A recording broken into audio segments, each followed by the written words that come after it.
polls and surveys routinely show that he is still the most popular and admired living president in the United States of America. While his personal popularity remains intact at home, his influence abroad continues to grow.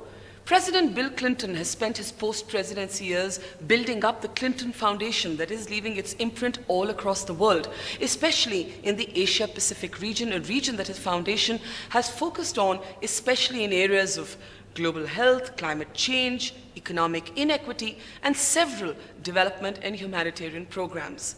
He's an old friend of India, and he is here, back in India, with a Clinton Foundation project here in Jaipur. It's a great pleasure to have you on the program, President Clinton, and welcome back to India. I'm glad to be back. I love it here. You know, we see you in this country as a friend returning home. But the work that's brought you here to Jaipur today, to Lucknow tomorrow, is not anything to do with politics or diplomacy or the issues that routinely gather the front page headlines. This is personal for you. You spent the morning today at a big Jaipur kitchen that actually provides midday meals to more than 1 lakh of children here, poor children. And it's essential that these meals are given so that they keep them in school. You personally serve the kids. Why is something like this so important to one of the most powerful men in the world? Because I think that one of the great challenges of the 21st century everywhere is to prove that we can create an inclusive democracy. And that's not just political inclusion, but also economic inclusion, social inclusion. And just take this issue. India has, in some ways, the most impressive entrepreneurial engine in the world. And you also have the largest number of really poor kids. More than 60 million of them are enrolled in school, but don't get a midday meal. And the program that we visited today is one that's been a big part of my Clinton Global Initiative. We tried to raise more and more money for it.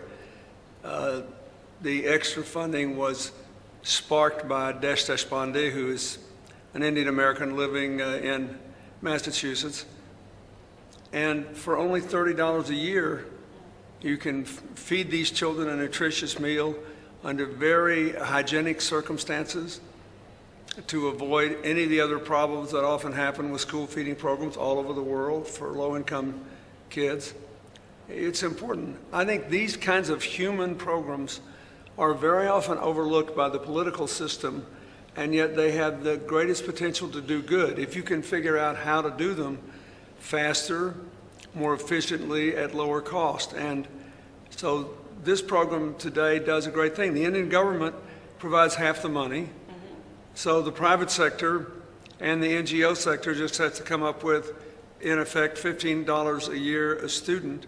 That's not a great deal of money in the context of all the money that's floating around in the world today. So if I can help to galvanize this kind of action, it actually saves lives and creates a whole different set of futures for these children. You spoke of a more inclusive society, and that is such an interesting phrase because in India, as I'm sure now in the United States of America, especially after what happened on Wall Street, there is a growing debate over what economics to pursue to create this more inclusive society. Is capitalism suddenly a bad word? I'm wondering how the Clinton Foundation approaches this question, because when you address equity or issues of inequity, somewhere you also have to have an economic philosophy. Well, I don't think capitalism is a bad word. It's still the best mechanism ever devised to promote aggregate economic growth and to generate wealth for reinvestment in people and in production of goods and services. But like all systems, it feeds on itself and can tend to its own destruction, and it has limits. So, for example, the financial crash in the world was started with the collapse of financial firms in New York that exceeded their limits. There was too much leverage, too much risk, and too much money basically just being spent on what were in effect gambling transactions instead of investments. if you risk money on an investment and the investment fails, well, that's normal. You go and invest something else. But if you tie all this money together, concentrate it at the top, and it's just about transactions, it can have a huge impact throughout the system. But I still think nobody's come up with anything close to the potential of capitalism in sparking growth. We've had more people lifted out of poverty, extreme poverty, in the last 30 years, just in China, than in any time in history. But you see it in India, you see it everywhere else. India has the reverse problem of America. That is, the reach of capitalism has been limited in India To a handful. to basically your prosperity centers, about 35% of the people. And you've now had two government changes, sweeping changes. First, when Congress went in, after Mr. Vajpayee left office, Yes. with whom I worked, and now with Mr. Modi coming in. Ironically, both governments won their position because the Indian people wanted to see more inclusive capitalism. They wanted to have a government that could aggregate and target capital to have a national infrastructure, to have national quality opportunities in education and the economy. And it's very exciting for the rest of us watching it, because I've always felt that India could rival, perhaps even surpass China in economic growth because of its entrepreneurialism and its how at home India is with technology and its applications. If you could develop a national economic infrastructure and overcome the barriers you have to doing that. So it's exciting. But no, I think the bigger problem we have today is seen by these countries that are backing up on democracy but want to keep a kind of state-run capitalism, kind of an authoritarian capitalistic model. And Would China be that model? well, China's certainly, China's, yes, but China's growing more democratic, I think. They're just trying to do it at their own pace for their own reasons. But Venezuela, for example, under the late President Chavez, became less democratic and had the state in control of more aspects of capitalism. Russia under President Putin has become less democratic. President Assad in Syria essentially made the argument that he was the only person who could take care of all the various factions and minorities in Syria, that no democracy would do that, because you can have an election, but democracy is also minority rights and individual rights and the rule of law. So I think the debate is over now, will be over authoritarian capitalism versus democratic capitalism. And can democracies produce shared opportunities, shared prosperity? That's so interesting. And you mentioned Mr. Modi and coming back to India at a time when India has a brand new prime minister. There has been a considerable strain between our two countries in the past over the visa issue vis-a-vis Mr. Modi. Every American diplomat I've since spoken to, including Secretary of State Hillary Clinton, says that's in the past, let's not rake up those issues, it's time to look forward. How do you see Mr. Modi taking charge of India? How do you think America is looking at him? Well, first of all, I followed his career as chief minister in Gujarat very closely, because his predecessor as the BJP prime minister, Mr. Vajpayee, asked me to help mobilize Indian Americans to help after the terrible earthquake in Gujarat, which occurred shortly after I left office. And so I spent time in Gujarat for the next 2 or 3 years working on what we were asked to do in the villages on housing and education and healthcare, and I helped to organize the America-India Foundation, which still works in this country. I think to good effect. It's good for the Indian Americans, and it's good for India. So I was impressed with his economic policies and with his determination to have opportunities spread throughout the state. And, you know, I agree that I think we have to leave the other stuff in the past. That was terrible, what happened, all the sectarian violence in Gujarat. And there were a lot of charges back and forth about who is responsible. But I think the votes of the people of India, the presence of the Pakistani Prime Minister at the inauguration,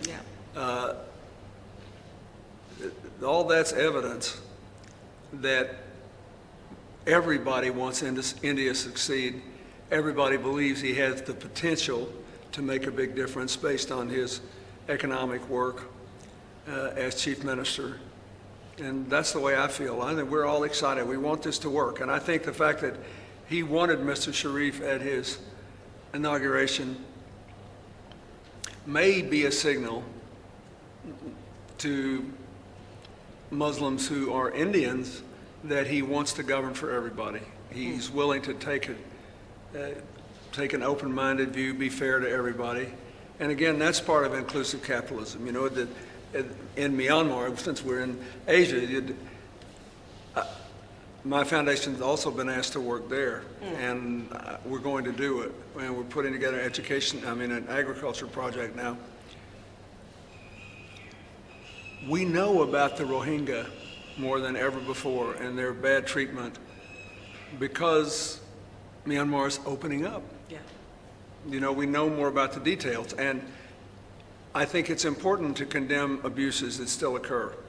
But it's important not to forget that when the military government first gave way to this transition to democracy government, they had armed insurrections from something like 17 different groups, and they've settled all but that one. And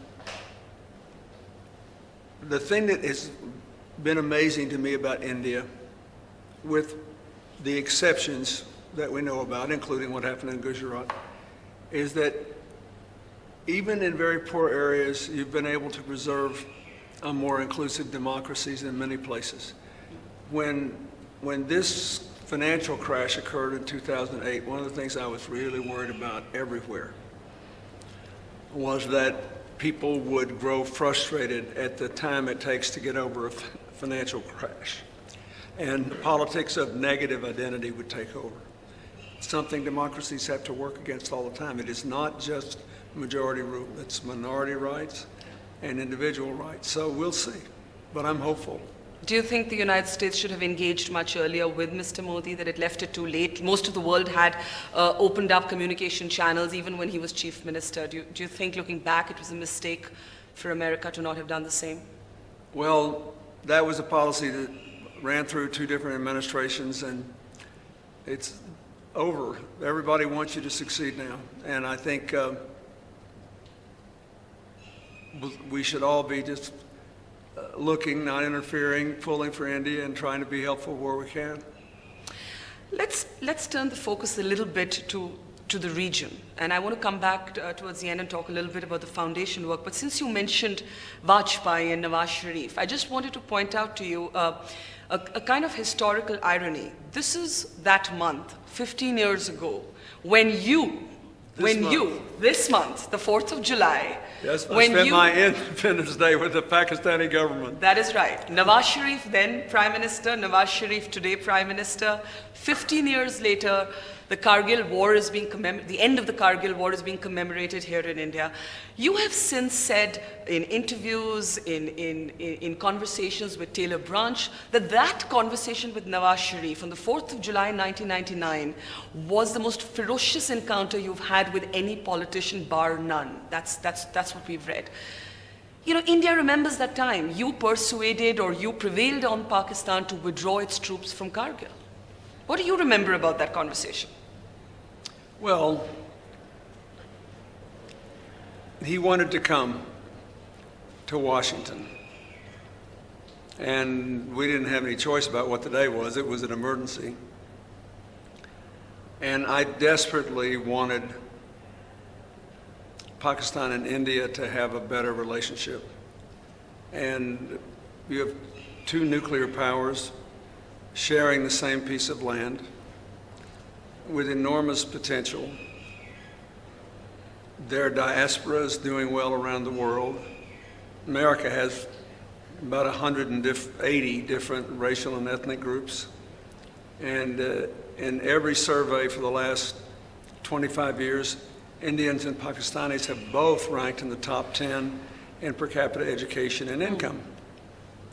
It was obvious to me that the entire subcontinent was being held back by these conflicts over identity politics, which were at least controlled by the Simla Accord in the 1971 line of control. And because of the disparities in the size and population and on-the-ground military capacity,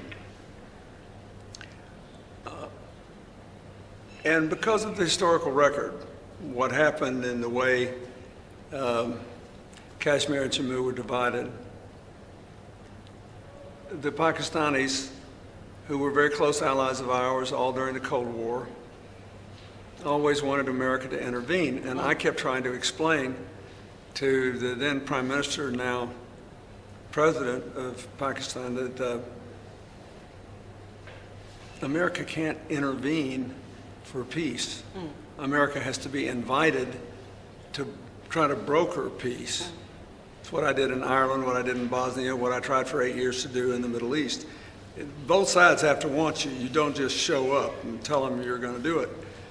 It doesn't work that way. And I think what happened was I've never been sure that then Prime Minister Sharif actually was aggressively and ordered all the policies that led to the violation of the line of control. I think he wanted to get out of a crisis. He did not want war. He certainly did not want a resort on either side to dangerous weapons. But he didn't want to just lose face and wind up losing his job either. Can't blame him for that.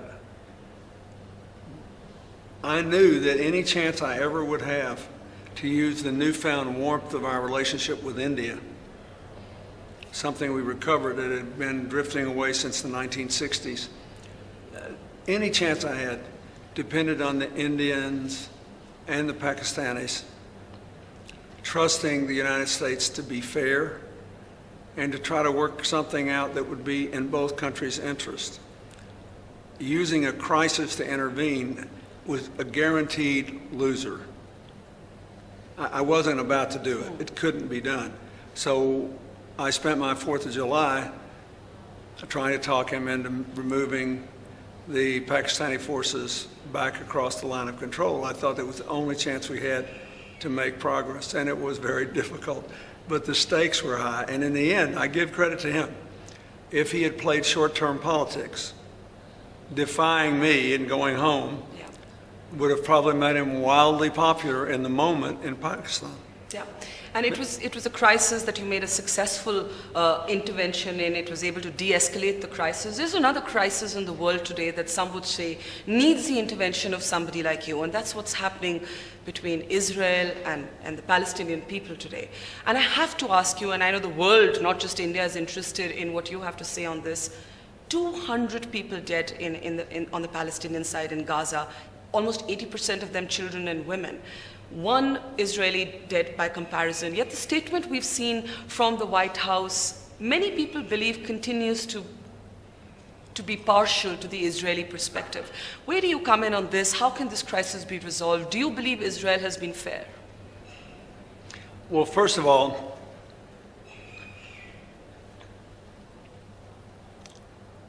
Hamas was perfectly well aware of what would happen if they started raining rockets into Israel.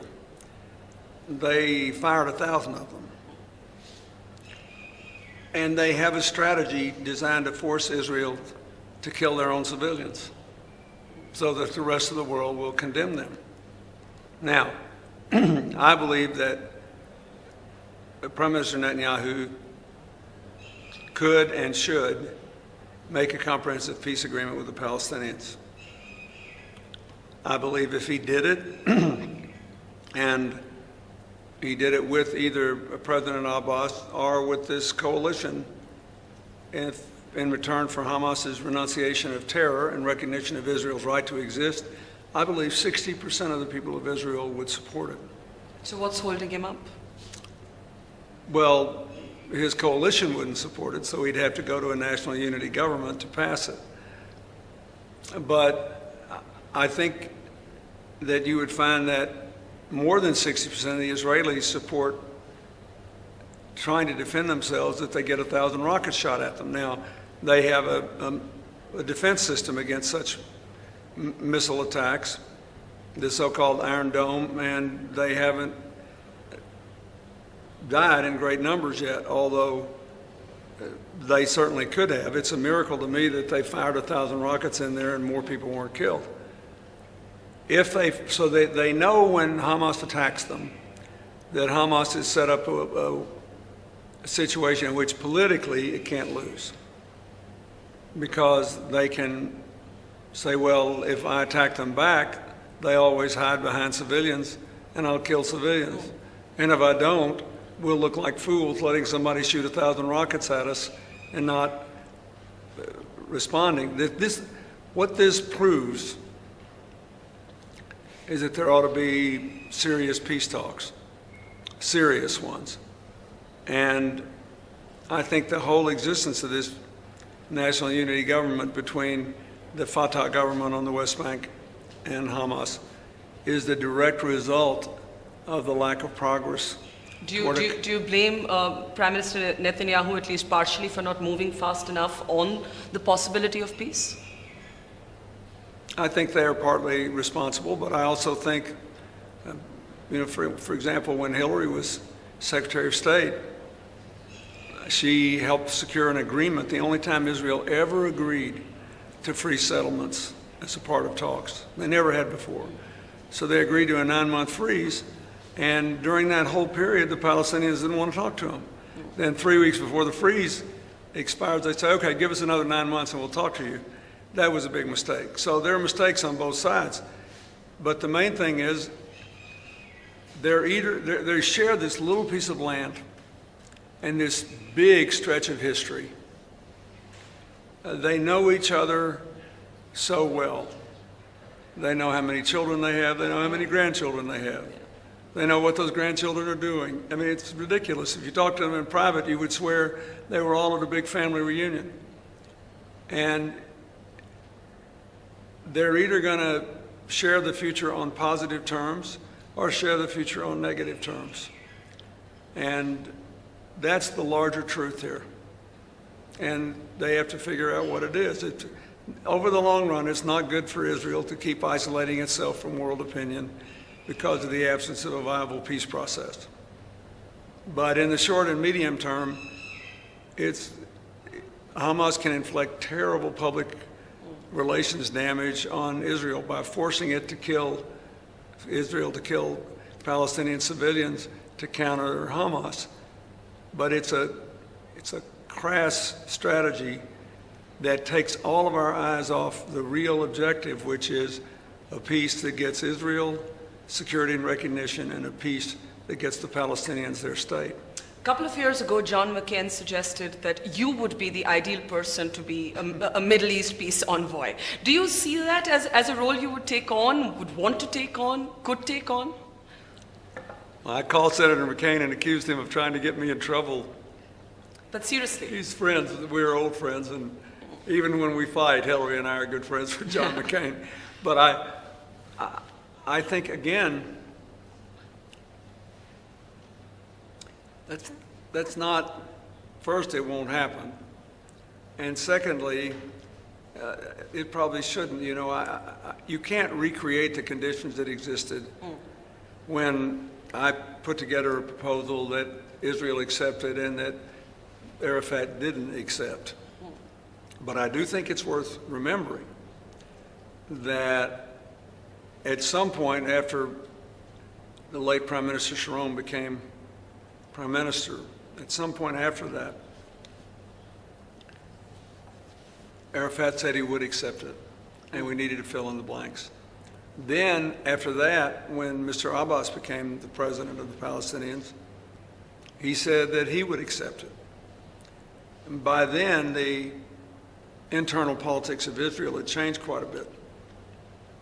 So I don't think I'm the person to do this unless they both came up and asked me to do it and the American government asked me to do it. And I think that chances of that are about as close to zero as you can imagine. But I think that the framework that we had is the framework they should begin negotiations with. Everybody knows if you're going to have a two-state solution, what it has to be like. But it would be much harder today. You'd have to move more people out of, to give what we had before, 80% of the Israeli settlers could have been put on 3 to 4% of the land adjacent to the West Bank. It requires more land today, which means Israel will have to give up more. Then the number of settlers in the West Bank is so much greater, far greater than the settlers that had to be moved out of Gaza when Prime Minister Sharon, having changed his position on the peace process, unilaterally withdrew from Gaza. So we all need to have respect for how difficult this would be, but the framework has not changed. That's more important than the people. It's the leaders there that matter. They could almost do this without any help, except to provide some cover. It's on the one hand, it's a sitting duck in a it's in a almost sense. Heartwarming how they know each other. Yeah. And how in private they understand each other's problems, each other's positions. I mean, they're neighbors. It's a little piece of land. And I still think if that were resolved, it would take a great deal of the sting out of terrorist actions all over the world, including on this subcontinent. Yeah. In the end, we've only briefly spoken about Secretary Clinton. Everybody asks you this wherever you go. You obviously want her to run for president. Is that correct? No. That's not correct? No. You wouldn't want her to run for president? I have made it clear to her that I love our life now, and if she decides not to run, I'll be very happy. We'll try to be good grandparents, and we'll build this foundation and try to save as many lives as we can for as long as we're healthy enough to work and have a good time doing it. I love my life now. And it's not me trying to make the decision whether to go back into politics. I don't have that option, and I'm happy. If she decides that she wants to run, I think she's the ablest person I've ever known in public life. That's what I believe. And you could say, oh, well, they're married, he has to say that. That's not true. I could say a lot of things about her and support her without saying that. That's what I have always believed. And so if that's what she wants, then I will support that. But this is a completely personal decision. And when you, the great thing about being our age is that we're still lucky to be healthy and vigorous, but we've lived enough to know that our lives have been quite wonderful in so many ways. And so she'll just have to make the decision. If she wants to run, I'm for it. If she doesn't, I'm for that too. I literally am not going to put my thumb on the scales either way. You're not going to advise her? I'm sure she seeks your counsel. Yes, but she doesn't. I will advise her, but I will answer the questions she asks. And, you know, it's a very interesting thing. We talk about everything, but less about this than you might imagine. Because I told her in the beginning, I said, you're just going to have to decide. It'll be a difficult campaign.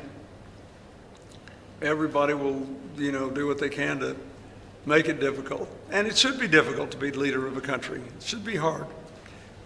So if you want to do it, I'm for it. If you don't, I'm for it. We're going to have a good life either way. And would it be strange for you to return to the White House in a different role? No. No, I'd like to keep my foundation alive and well and do what I can. I love that, but I'll do whatever she wants, and whatever it takes to support her, I will do. When she was elected to the Senate and I was leaving the White House, I thought, now she has helped me ever since 1974. That's 26 years. So I will help her for 26 years. And if we're still alive, then we'll have an argument about what to do next. So I'm a little more than halfway through my 26-year obligation. So the big argument is still waiting. 2004. So we're at least 12 years away from having the big argument about what to do next. And meanwhile, I'm just in her camp. Whatever she wants to do is fine with me. Well, I think whatever she does and whatever you do will always make news around the world. President Clinton, it's been a pleasure talking to you this afternoon. Thanks. Thank you.